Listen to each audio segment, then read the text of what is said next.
E Federico fa sempre il suo solito show. Non faccio il biglietto.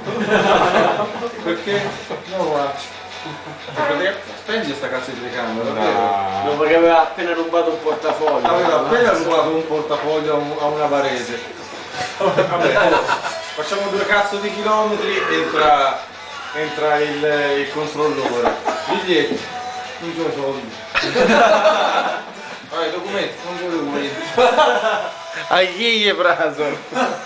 Vabbè, ma qui, no, perché cioè, il sistema è una merda. Perché tu, cioè, un gatto di merda, e i sedili di merda, e qui devo pagare pure il biglietto, cioè io no, io non me l'accolgo, allora però mi vuoi privare della libertà di viaggiare? Allora io lo prendo, Non la sei di io. allora io lo prendo. Ma reciti È vera la storia? E non lo Controllore. pago. assolutamente non vera, questa storia era riferita Cioè il al servizio discorso